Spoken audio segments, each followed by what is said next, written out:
പിടികൂടി. വണ്ടിപ്പെരിയാർ പീഡനക്കേസിൽ കോടതി കുറ്റവിമുക്തനാക്കിയ അർജുന്റെ കുടുംബം കള്ളക്കേസിൽ കുടുക്കാൻ ശ്രമിക്കുന്നതായി പെൺകുട്ടിയുടെ പിതാവ്. കേസുമായി മുന്നോട്ട് പോകാതിരിക്കാൻ വേണ്ടി മാനസികമായി തകർക്കുന്നു. ജോലിക്ക് പോലും പോകാൻ കഴിയുന്നില്ലെന്നും പുറത്തിറങ്ങി നടക്കാൻ പേടിയാണെന്നും പെൺകുട്ടിയുടെ പിതാവ് റിപ്പോർട്ടറിനോട് പറഞ്ഞു.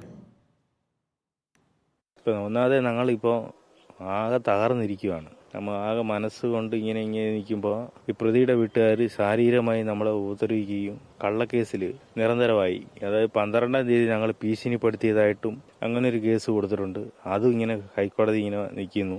അല്ലാതെ നമുക്ക് ഈ അപ്പീലിന് പോകാനായിട്ട് എറണാകുളത്ത് പോകാനെങ്കിൽ നമുക്ക് ആ രീതിക്ക് പ്ലാൻ ചെയ്യുന്നു.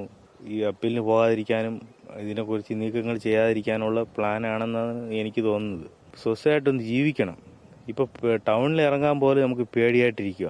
അവരുടെ വീട്ടുകാർ നമ്മളെ ആക്രമിക്കുമോ എന്നുള്ളൊരു പേടിയുണ്ട്.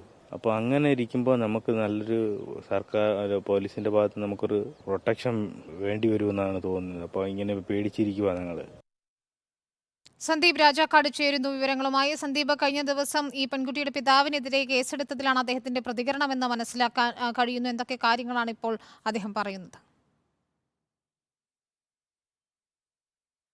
വിനീത, ഏതാനും ദിവസങ്ങൾക്ക് മുമ്പായിരുന്നു ഈ പെൺകുട്ടിയുടെ പിതാവിനെയും മുത്തച്ഛനെയും ടൗണിൽ വെച്ച് ഈ കട്ടപ്പന കോടതി, പോക്സോ കോടതി വെറുതെ വിട്ട അർജുന്റെ ബന്ധുവായിട്ടുള്ള പാൽരാജ് കുത്തി പരിക്കേൽപ്പിക്കുന്നത്. അതിനുശേഷം ഇവർ ആശുപത്രി വിട്ട് ഇപ്പോൾ വീട്ടിൽ വിശ്രമത്തിലിരിക്കുന്ന ഒരു സാഹചര്യമുണ്ട്. പാൽരാജിനെ പോലീസ് അറസ്റ്റ് ചെയ്യുകയും ചെയ്തു. ഇതിനുശേഷം ഈ കേസ് നിലനിൽക്കുന്ന ഘട്ടത്തിലാണ് ഇപ്പോൾ പാൽരാജ് പരാതിയുമായി രംഗത്തെത്തിയത്.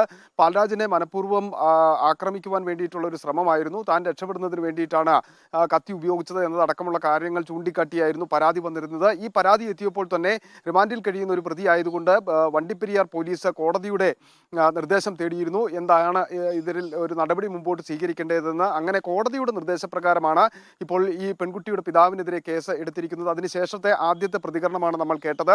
അതിൽ അദ്ദേഹം വ്യക്തമാക്കുന്നത് നിരന്തരമായി തന്നെ അർജുന്റെ കുടുംബം കള്ളക്കേസിൽ കുടുക്കുവാനും മർദ്ദിക്കുവാനും വേണ്ടിയിട്ടുള്ള ഒരു ശ്രമം നടത്തുകയാണ്. ഇപ്പോൾ പുറത്തിറങ്ങി നടക്കുവാൻ തന്നെ വലിയ ഭീതിയോടുകൂടിയാണ് എന്നുള്ളത് കാര്യമാണ് വ്യക്തമാക്കുന്നത്. പെൺകുട്ടിയുടെ പിതാവ് പറയുന്നത്. സന്ദീപ് രാജാക്കാടാണ് വിവരങ്ങൾ നൽകിയത്.